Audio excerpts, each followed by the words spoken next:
Bonjour à tous, bienvenue sur le matin.ch pour un nouvel épisode de la brasserie du mondial.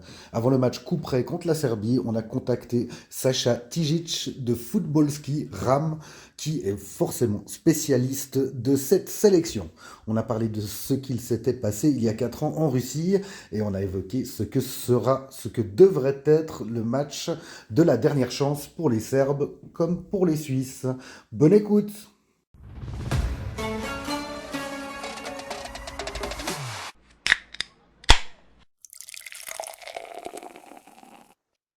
On a la chance d'accueillir Sacha Tijic de Football Ski Ram.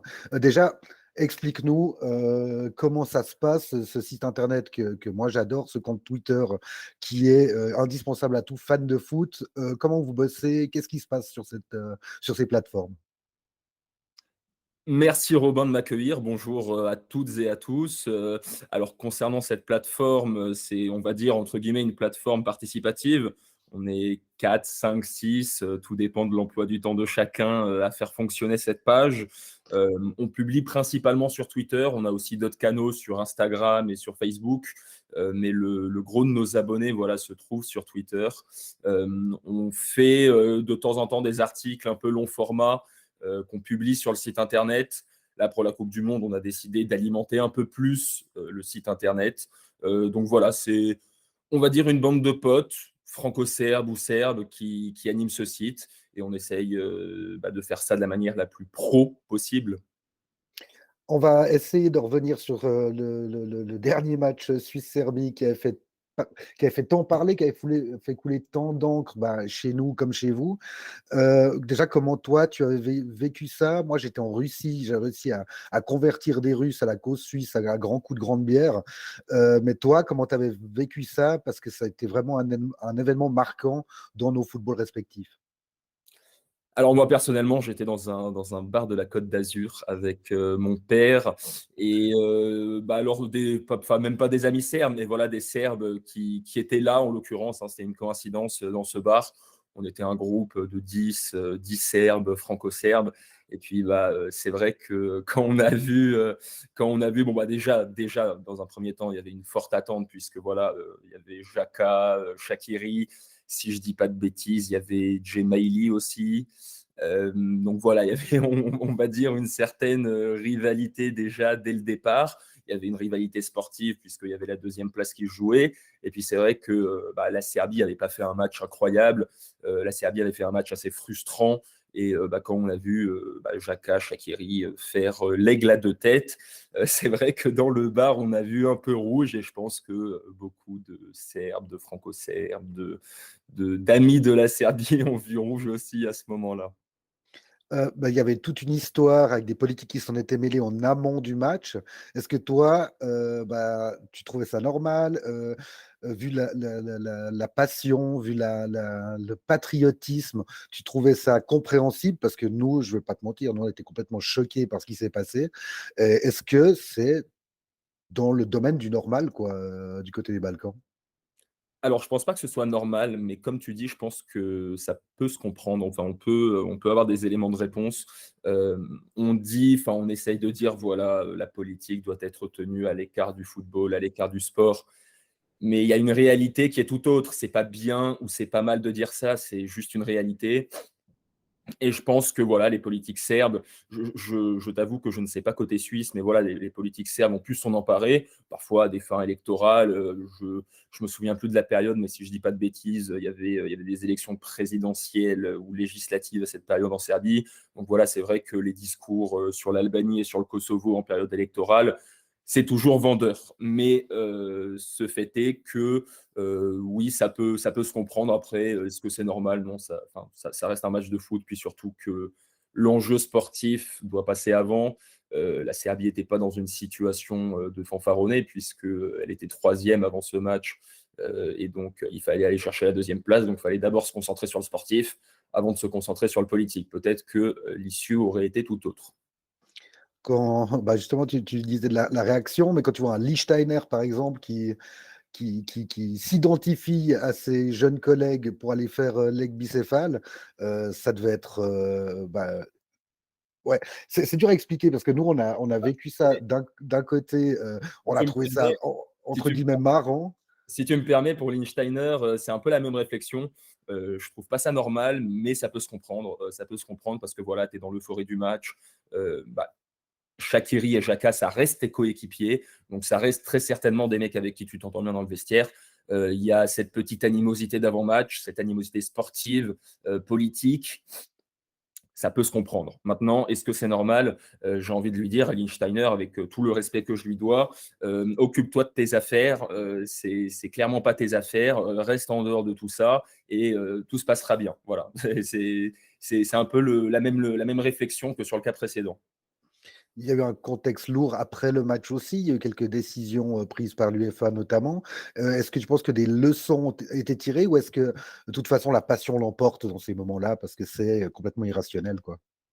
Bah, je pense que quand même, des leçons ont été tirées parce que, en tout cas côté serbe, on n'a pas vu de grandes déclarations d'avant-match, contre les Suisses. Voilà, on a surtout entendu que c'était un match comme les autres, que oui, il y avait un enjeu sportif qui était certain et donc de ce fait une rivalité sportive, mais que, ça devait rester dans ce cadre-là et je pense que, dans la situation dans laquelle on est, c'est-à-dire troisième, on doit absolument gagner ce match. Il vaut mieux se concentrer sur le sportif. Est-ce que tu arrives à expliquer, ben, à un Français ou un Suisse romand comme moi, le nationalisme, patriotisme serbe, parce que nous, on sait comment c'est, sous nos contrées, être traité de nationaliste, c'est de toute façon péjoratif. Le patriotisme l'est aussi d'un côté, l'amour du drapeau est difficile à toujours assumer, alors que j'ai l'impression que c'est, bah, on connaît que les événements des années 90, en ex-Yougoslavie, c'est un truc normal et que tu vis au quotidien quand tu es serbe, quand tu es croate, quand tu es bosniaque et compagnie. Bah, c'est vrai qu'il y a une forte identité, un fort sentiment d'appartenance, à toutes ces ethnies. On peut même rajouter les Bosniaques, hein, qui sont, très certainement, je ne vais pas parler en leur place, hein, mais qui sont très certainement très fiers d'être bosniaques. Donc peut-être que les guerres et le fait de construire une identité particulière, ont joué là-dessus. Après voilà, je suis pas géopolitologue, géopoliticien, donc on va s'abstenir des analyses de comptoir. Mais après voilà, dans tous les cas, même à l'époque de la Yougoslavie, c'était des régions, donc des régions fédérales, qui ont toujours eu, des forts sentiments d'appartenance. Il y avait des spécificités croates, des spécificités bosniaques, des spécificités serbes. Donc je pense qu'au final, c'est quelque chose qui dure, c'est quelque chose qui est inhérent, je pense, aussi à tous les pays de l'Est, que ce soit les Polonais, je pense que les Polonais sont très fiers d'être Polonais, pareil les Ukrainiens, pareil les Russes, pareil les Roumains, pareil les Bulgares. Donc je pense qu'il n'y a pas ce tabou dans ces pays-là.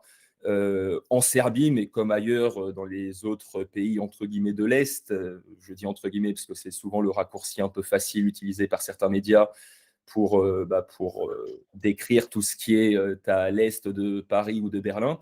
Mais pour en revenir à ce sujet, les politiques de gauche, socialistes, parfois même d'extrême gauche, comme de droite, voire même d'extrême droite, dans ce genre de pays, la Serbie, la Croatie, la Bosnie, la Bulgarie, la Roumanie, la Pologne, bah, très souvent, ça reste des partis patriotiques et des partis qui, vus de France, peut-être de Suisse romande aussi, pourraient être qualifiés de nationalistes, voire même de xénophobes.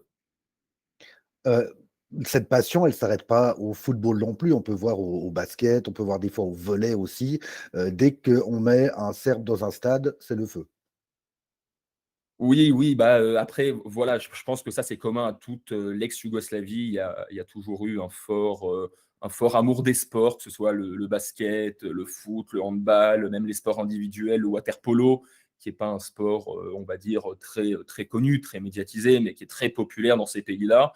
Donc, ouais, dès que le pays en question joue, en l'occurrence on parle de la Serbie, donc dès que la Serbie joue, il y a beaucoup d'engouement.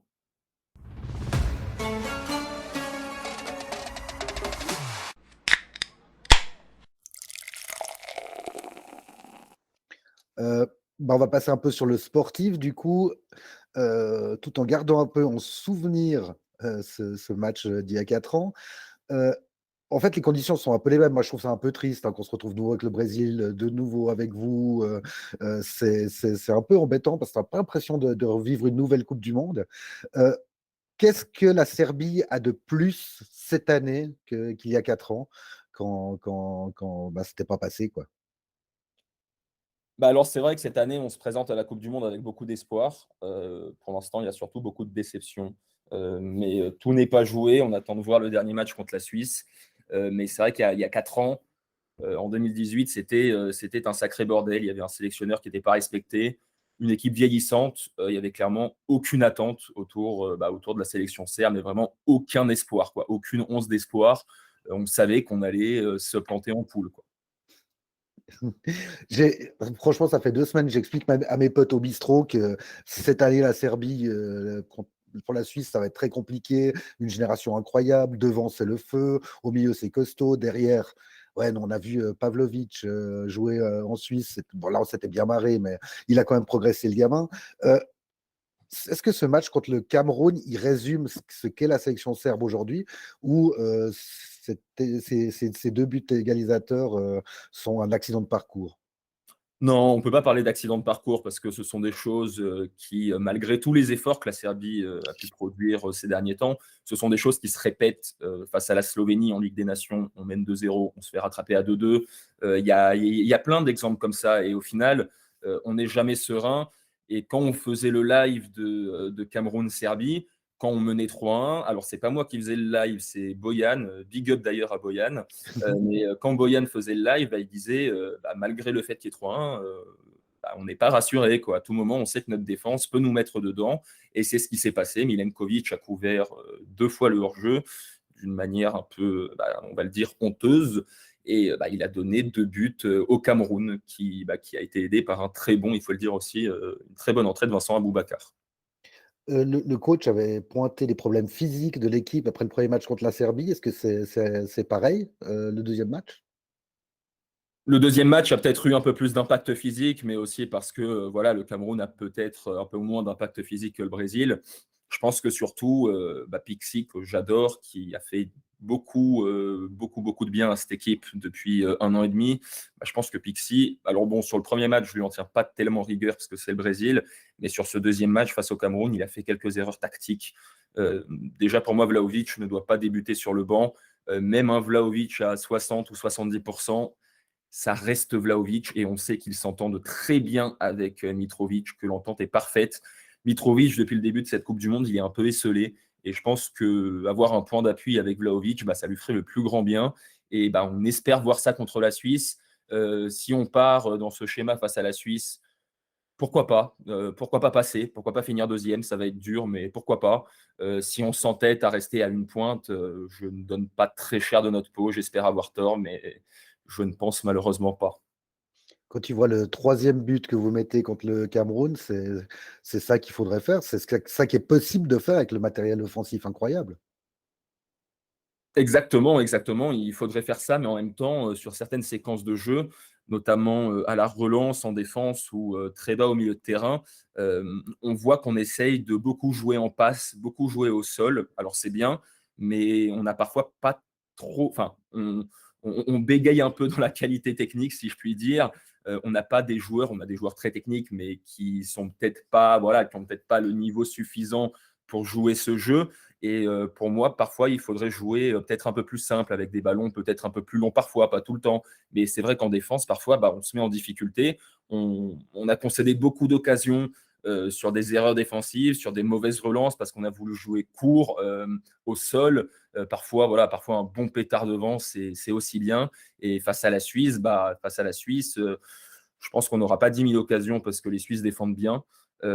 Et quand la Suisse va attaquer, parfois, va pas falloir tergiverser. Il va falloir mettre des grands ballons devant, quitte à faire un pressing un peu plus constant, à ce que Mitrovic et Vlahovic fassent vraiment le pressing à la relance sur les Suisses pour qu'on se procure des occasions. Mais voilà, va pas falloir jouer petit bras. Justement, tu parles de Mitrovic. Est-ce que tu l'avais déjà vu louper 2 occasions comme contre le Cameroun? Oui, parce que c'est un joueur, voilà, qui a eu ses hauts et qui a eu ses bas. Bon, il a quand même eu plus de hauts que de bas dans sa carrière, mais oui, enfin, voilà, ça peut arriver à tous les attaquants. Enfin, je lui en veux pas, si on avait vraiment fait le boulot derrière, on ne serait pas là à ressasser les ratés de Mitrovic, à ressasser les 2 hors-jeu de Milenkovic.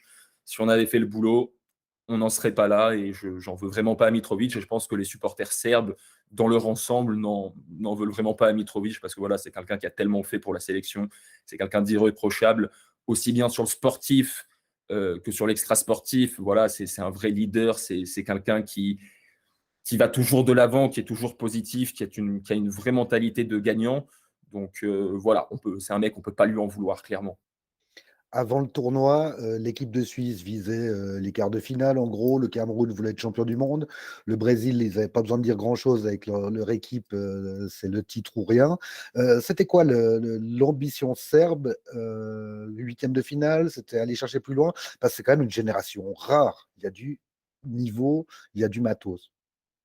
Alors, en conférence de presse avant le début de la Coupe du monde, avant le premier match face au Brésil, Pixie avait dit qu'il aimerait aller en huitième, enfin jusqu'au huitième. Donc voilà, déjà sortir des poules au vu de ce qu'on a fait les précédentes éditions, ça serait déjà bien, ce serait déjà pas mal. Et comme tu le dis, pardon, il y a de la cam, donc on peut, je pense, sur le papier, viser plus haut. Alors après, on sait tous qu'il y a une différence entre le papier et la réalité du terrain, mais voilà, hein, les Galactiques sur le papier, c'était incroyable, mais ils n'ont pas gagné un titre. Là, on a une équipe, très certainement, on a une génération qu'on n'a pas eue depuis 2010. En 2010, il y avait beaucoup d'espoir et on bat l'Allemagne et au final on ne sort pas des poules, hein, on perd face à l'Australie. On espère ne pas revivre le même scénario. Pour ça, face à la Suisse, il va falloir prendre conscience de nos qualités, il va falloir, si je peux m'exprimer ainsi, porter las cojones. Pour l'instant, ce qu'on a vu sur les matchs de la Serbie, je ne sais pas si tu as pu nous décortiquer un peu, mais moi, j'ai vu beaucoup de phases où les joueurs étaient arrêtés, beaucoup d'hésitations. Pavlovic, alors Pavlovic qui est excellent dans les interceptions, voilà, quand il s'agit de défendre, et quand il s'agit de relancer, parfois on le voit hésitant. Et on ne le voit pas aussi hésitant avec Salzbourg. Donc peut-être voilà, qu'il y a l'enjeu, peut-être qu'il est un peu mangé par l'enjeu, mais il faut prendre confiance, il faut qu'on mette du mouvement, surtout à la relance. Et si on fait ça face à la Suisse, déjà, on aura de plus grandes chances de prendre les 3 points et de se qualifier. Si on ne fait pas ça, si on reste dans le même état d'esprit que Cameroun et Brésil, je radote, hein, mais je ne donne pas cher de notre peau. Et toi, dans ton fort intérieur avant le début du tournoi, tu te disais: «Ah, cette année, car c'est possible», ou tu te demandais de quelle manière vous alliez exploser en vol, c'était quoi ton état d'esprit? Ah, je suis désolé, je vais faire un petit peu de langue de bois, mais moi, j'étais un peu entre les deux. C'est-à-dire que je me disais, voilà, quand même, il y a de la cam sur le papier, il y a une belle équipe. On a un sélectionneur qui a la confiance de son groupe, qui est respecté, qui dégage de la sérénité, et ça s'est vu sur le terrain, notamment en Ligue des Nations face au Portugal. Donc, je me suis dit, il y a des raisons d'espérer et on peut faire un huitième, voire un quart. Et de l'autre côté, je me suis dit, les flops en Coupe du Monde, ça existe. On s'est enflammé plus d'une fois pour certaines équipes et ça n'a rien fait. Surtout avec la Serbie, on sait que même si voilà, ces derniers temps les résultats sont bons, l'équilibre reste précaire, l'équilibre reste fragile. Donc voilà, même si j'étais conscient de nos qualités, je ne voulais pas m'enflammer et pour l'instant, je fais bien de ne pas m'enflammer puisque c'est pas glorieux. Tout peut changer, hein, il reste un match. Peut-être que je vais m'enflammer à l'issue de ce match, j'espère. Mais pour l'instant, forcément, un peu déçu parce que bon, face au Brésil, on perd. C'est pas tant le résultat qui me pose problème, c'est plus la manière. Et face au Cameroun, on ne doit pas perdre ce match, clairement. Il y a trop d'erreurs défensives et derrière. Bon, comme tu le dis, il y a Mitrovic qui rate 2 pions, mais derrière, offensivement, même si on marque 3 buts, on peut peut-être en mettre un quatrième, quoi, voire un cinquième. Il y a peut-être la place. Comment toi tu vois, comment en Serbie on voit cette équipe de Suisse?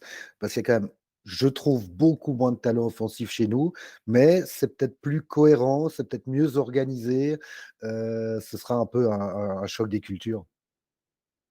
J'ai l'impression que les mentalités ont beaucoup changé au niveau des supporters serbes en Serbie concernant cette équipe de Suisse. Et moi, le premier, j'en fais partie. Avant le début de cette Coupe du Monde, je me disais, bon, c'est vrai que la Suisse, autant en 2018, je me suis dit, ça va être très compliqué. Autant là, en 2022, je me suis dit, bon, c'est une équipe qui me paraît, et je pense que j'ai fait une erreur dans mon raisonnement. voilà, c'est une équipe qui me paraît un peu vieillissante, un peu en fin de cycle. Euh, euh, bon, voilà, c'est les habituels poncifs du football, mais je le pensais vraiment. Je me disais, voilà, on peut espérer faire un résultat, hein, une victoire, hein. Et c'est vrai que, au vu de ce que propose la Suisse dans cette Coupe du Monde, un match solide face au Cameroun, on a vu une Suisse qui savait gérer ses temps faibles, qui avait de l'expérience, qui était rassurante par moment, pas tout le temps, mais qui, voilà, qui, je l'ai dit, hein, a su gérer ses temps faibles. Et puis face au Brésil, bon, ils ont perdu 1-0, mais ils ont quand même montré de belles choses. Défensivement, ça a été très solide. Donc, même si on a des arguments offensifs avec Mitrovic, j'espère Vlahovic, qui, je l'espère, sera associé à Mitré, Tadic pour les alimenter. J'espère qu'on va réussir à péter le verrou suisse, hein, je l'espère, mais ça ne va pas être facile.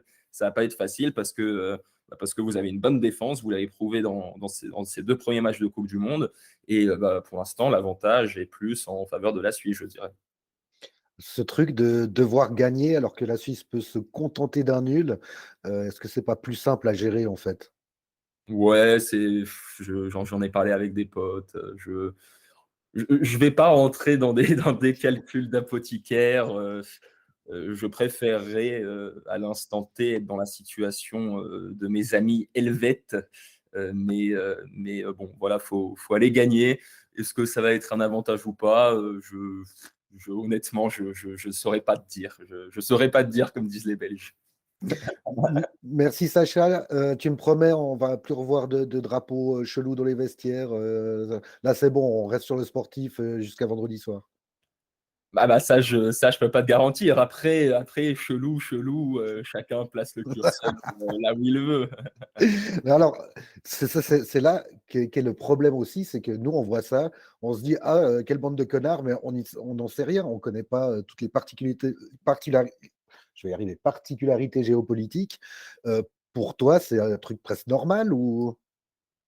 Alors pour moi, c'est pas tant que c'est normal, c'est voilà, le football est politique, on en a parlé, c'est une réalité. Pourquoi le cacher? Maintenant, je peux comprendre que nos voisins suisses voient ça d'un œil un peu bizarre, voire même, enfin, voient ça même comme une provocation. Je pense, je ne vais pas parler au nom de tous les Serbes, mais je pense que très sincèrement, et j'aimerais le dire parce que j'en fais partie et que je pense que c'est vraiment une pensée majoritaire au sein des Serbes. Les Serbes n'ont absolument rien, mais alors rien du tout contre les Suisses. Au contraire, c'est au pire de l'insignifiance, au mieux de la sympathie. Après, voilà, il y a cet antécédent avec Shaqiri et Xhaka, mais c'est vraiment ciblé au niveau de ces 2 joueurs. Lichtsteiner aussi, parce que voilà, il s'est mêlé à la discussion. Mais par exemple, bon, je ne pense pas qu'un supporter serbe ait quelque chose de particulier contre Jonas Somlin, quoi. Enfin, voilà. Puis bon, le fait que ça se joue au Qatar et pas en Russie aussi, ça a changé pas mal de choses. Bon, après ça, ouais, je sais pas. Après, oui, peut-être que tu Ah, dis ça. pour le public, pour, ce qui Ouais, s'est passé pendant le match aussi. après, forcément, en Russie, il y avait plus de supporters serbes qu'au Qatar. Mais non, après, je pense pas que ça change forcément la physionomie du match. Je pense là surtout qu'il y a des impératifs pour les 2 sélections et que ces 2 sélections vont faire abstraction de tout le côté politique, géopolitique autour de ce match. Peut-être qu'il y aura des déclarations d'après-match, des petites piques, du trash talk, excuse mon accent anglais. Mais avant le match, je pense que ça va rester très serein. Et même pendant le match, je pense que les 22 acteurs de la rencontre ne prendront pas de risques.